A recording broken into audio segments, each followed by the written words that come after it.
称霸中亚的波斯帝国，如今却只剩下残垣断壁。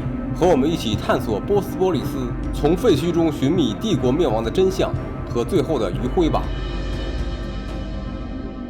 我们来到了波斯波利斯，这是古波斯帝国的另一个首都。这里是亚契美尼王朝的都城。然后我身后的就是那个入口，有2个石像，门口有一些餐馆等娱乐设施。往边上看，能看到曾经辉煌的宫殿群。相比帕萨尔加德，波斯波利斯真的大了很多。我靠，我们赶上了龙卷风，太刺激了！我们在这儿亲眼目睹了一次龙卷风的形成。然后现在觉得，虽然太阳很晒，可是波斯波利斯这儿有风，就是因为我们都见到龙卷风了，所以其实还挺凉快的，体感温度还可以。前面能看到他们的大城门、宫殿门和那边的多柱厅。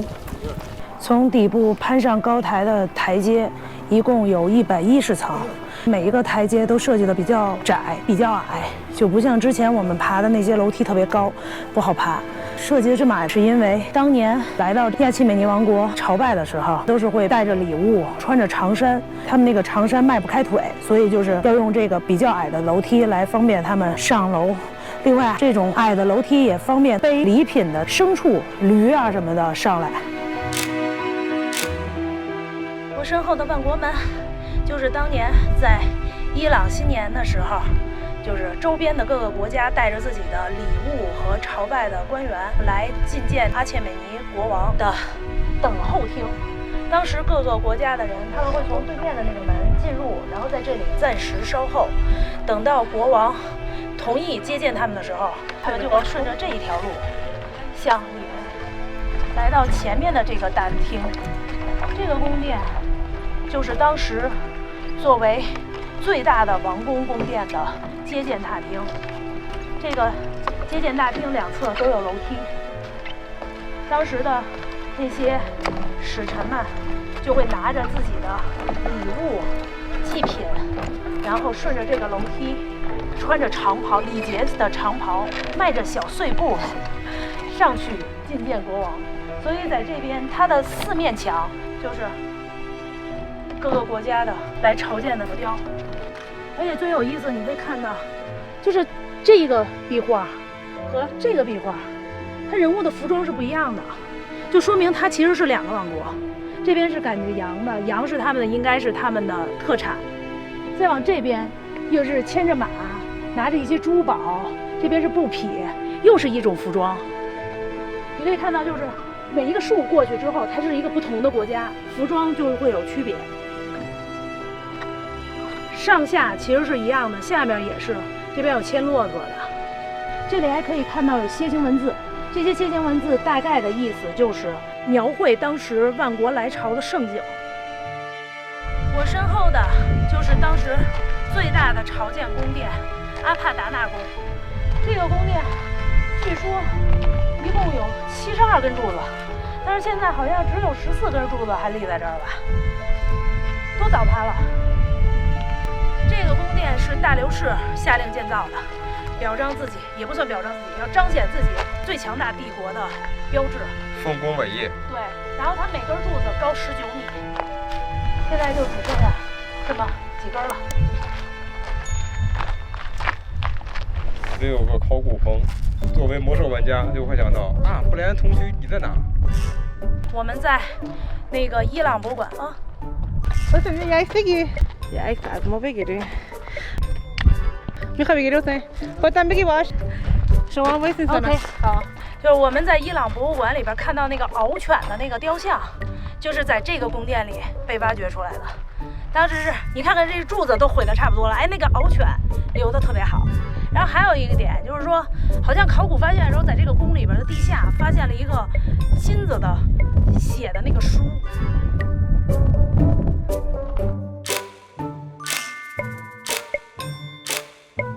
我们返回刚才的万国之门。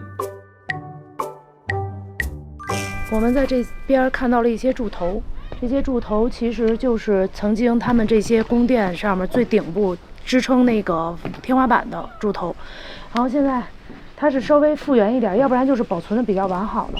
它底下的柱身是后来弄的，但是头是保留下来的。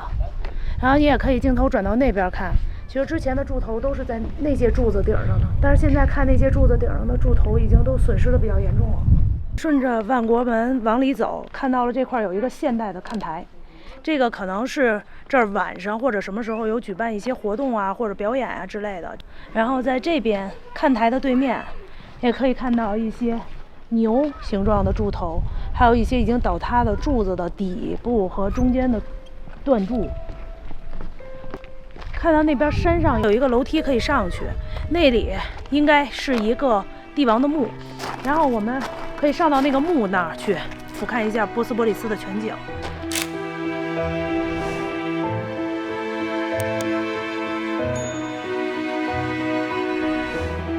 我现在所在的位置是一个多柱大厅，你可以看到两侧分布着大量的柱子的残垣。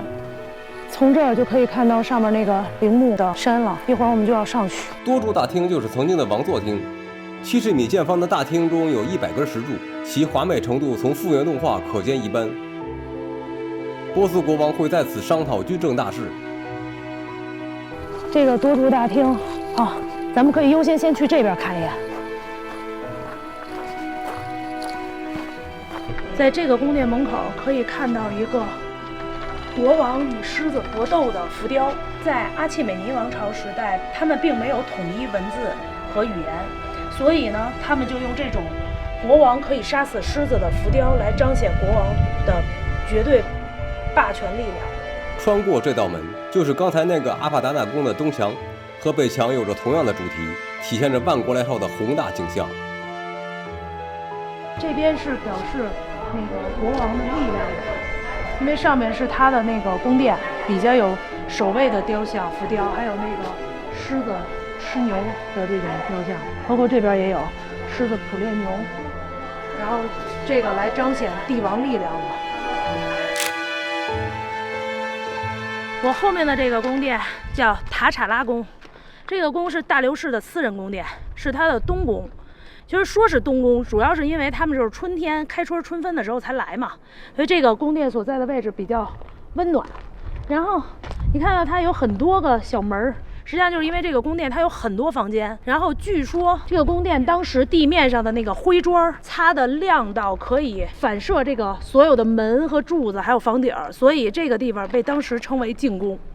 但是现在吧，这儿被封上了，就是没办法上去参观，所以我们也无缘能看到那个反光的灰砖地面还在不在，只能看到这些残垣的房间的，就是没有柱子，就剩下那些房间的那个门了。你看，对，这儿还有一个可以看到，就是它在这一侧，就是它宫殿的这一侧和它对面的那一侧各有一个这种台阶，然后这个台阶上面有关于大流士的铭文雕刻，然后还有一些手捧东西的仆人的形象，并且有彰显着国王力量的狮子吃牛的雕像。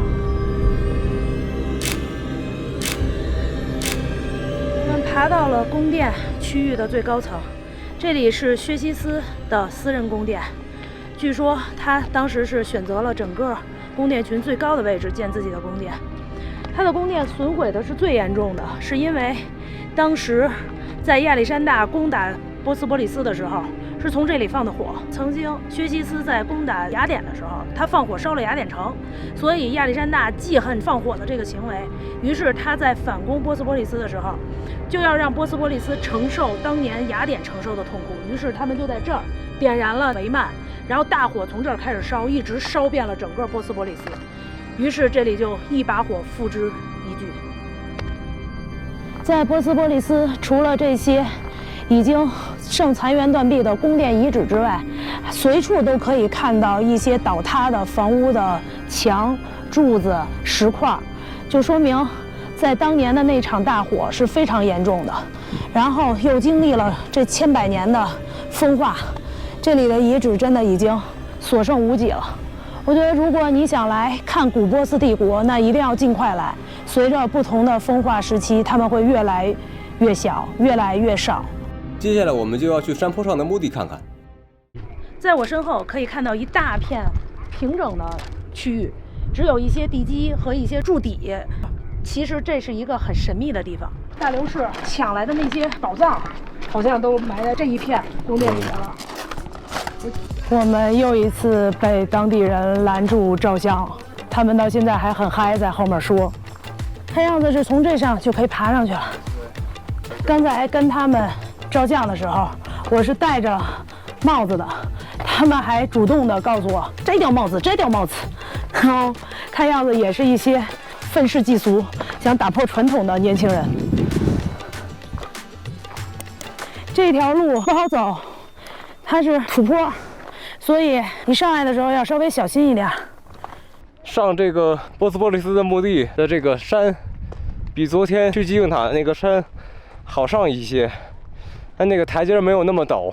上了几节台阶之后，还有一点土坡可以走，还好，估计很快就能上去了。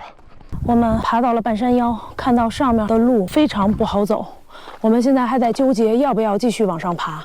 不过幸运的是，我们俩从旁边找到了一条小路可以绕上来，然后很辛苦的再往上爬，结果旁边走过一个老外，人家光着脚穿着个夹脚凉拖在这爬，我瞬间觉得我们俩弱爆了。波斯波利斯的这个宫殿，实际上在考古人员的研究下发现，它其实并不是阿契美尼王国的主要宫殿，这个宫殿是用于在伊朗的新年历，也就是春分的那天来举办他们的新年庆典。大流士和其他的就是历代国王才会来到这里，然后在他们的主宫殿等待其他周边那些小国的朝见。所以这个宫殿其实它只是作为短期的季节性使用。我们终于上到墓这边来了，然后接着要从两边的台阶上去看看。我们爬上来了，直了，这里应该就是大流士的墓地。从这儿可以看到他的墓门上面有浮雕、狮子，还有奴隶的浮雕，上面可以看到拜火教的标志。这就是那个墓穴的洞口，现在是玻璃挡着不让进啊，那边还有那个钢筋挡着，应该里边会有些墓穴之类的。然后我现在说话能听到回音啊，我旁边是有这种花儿一样的雕刻，这个挺高的，估计这看上去得有个20多米吧，20-30米。哎呀，这里好热，我们准备下去了，至少看见了，就算是圆满了。够不着。它的颜色跟墙很像。啊，好可爱呀！好可爱呀！好了。那。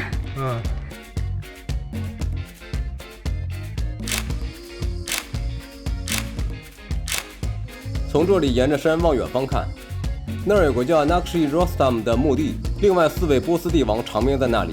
不过一去一回，天都黑了。爬这个坡太痛苦了，实在是太远了，又高又陡。